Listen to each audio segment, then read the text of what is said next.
practical nuances of management. Today, I have faced a lot of people related issues where people do not are underperforming because of ability or because of willingness. I've had issues with attrition. I have handled very tough customers. I've handled customers which actually go completely on cost value, not on the benefit of the solution provided. So those kind of varied experiences that I've had today over the last 3 to 4 years have been very say reflective on they've actually given me a lot of expertise. So I feel now that I actually go for my MBA, when I understand at least the basic nuances on management, at least on a small scale, I will be able to imbibe the knowledge that my MBA provides me much readily, and I'll be able to imbibe it and make it more practically and use it more towards practical situations.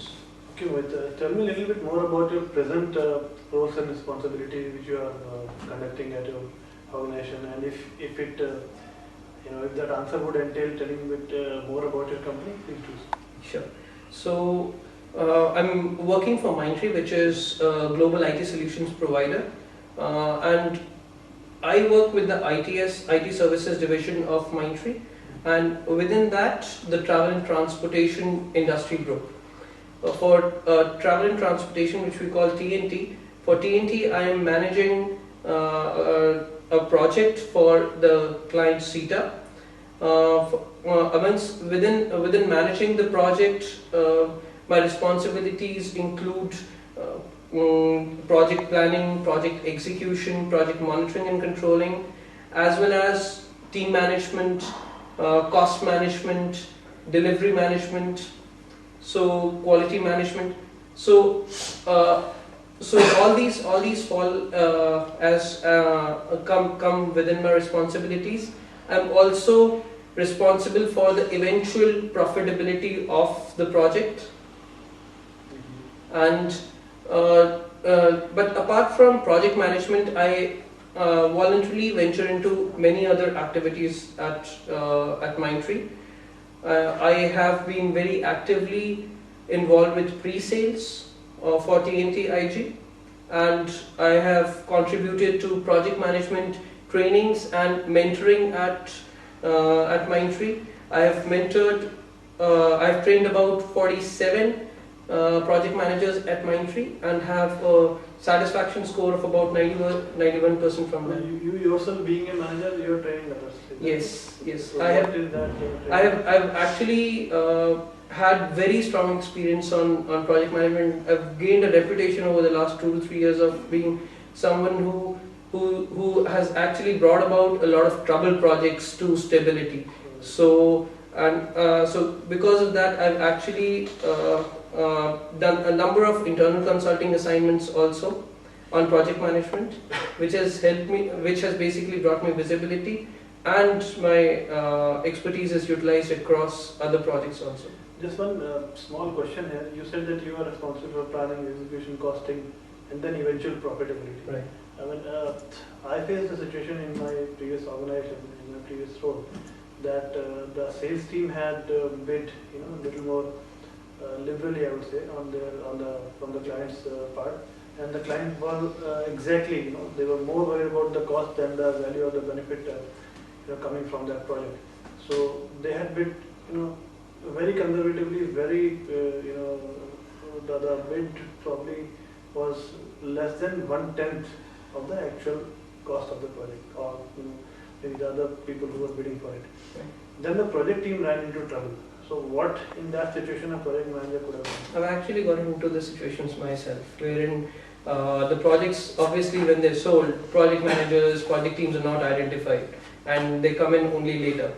But there is something like what we've actually propagated at Mindtree only recently, which we call as the project charter. I've been the one of the 3 team members who've actually proposed this and actually got it implemented at Mindtree, which basically means that irrespective of whatever has been sold by Mindtree to the clients, the project manager has the liberty, not mandatory, but project manager has the liberty to do a re-estimation with the requirements provided, with the detailed requirements provided, and eventually provide what the profitability of the project will be, considering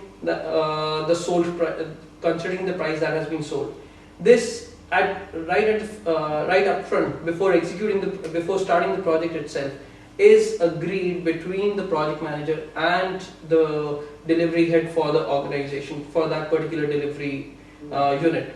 And only after an agreement that yes, this project will run with this particular profitability, we actually go ahead and proceed. Then it might entail loss also. Absolutely, it will entail loss, but then that definitely reflects on the commitments done by the sales team. So, and it actually goes back to them also on what kind of commitments they need to make. So that is a very, very harsh decision, that rather a very radical change that we could actually bring about. And so eventually what comes out of this whole activity is whether the profitability of a project would be 25% or would it be, say, 5%.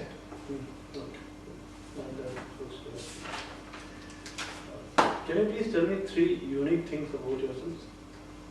Yeah, 3 unique things about myself. The one that would come to my mind is positive attitude. Another one would be lots of energy. And third one would be talkativeness. So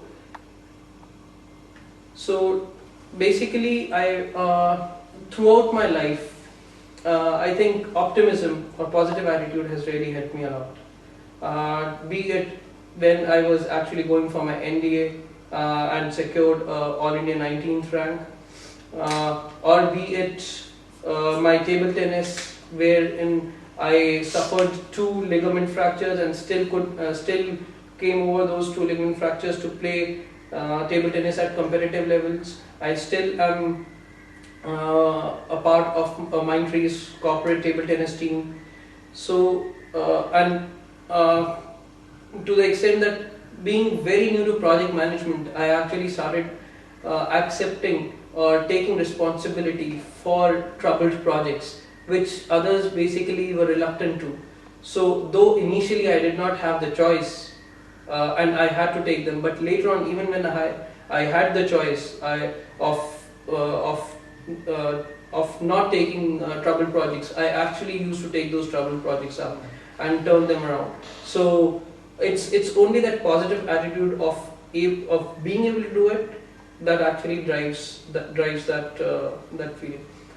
Then within energy, I would say it's basically the energy which reflects your energy, that reflects around in your environment.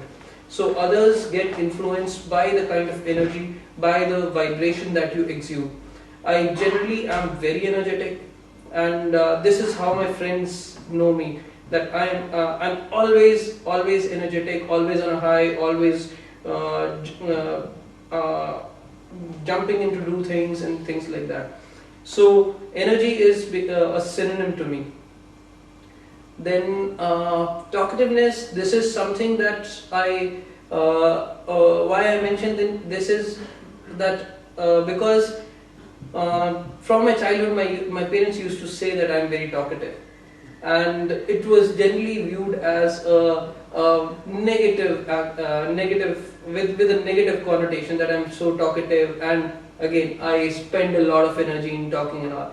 But I actually realized as time passed, and probably today when I reflect back, I realized that talkativeness of my childhood actually helped me to really have a very strong communication style. Today I'm able to put my views forth in a very good manner, in a complete manner, because I know the sensitivities of people while listening and while talking. Mohit, can you tell me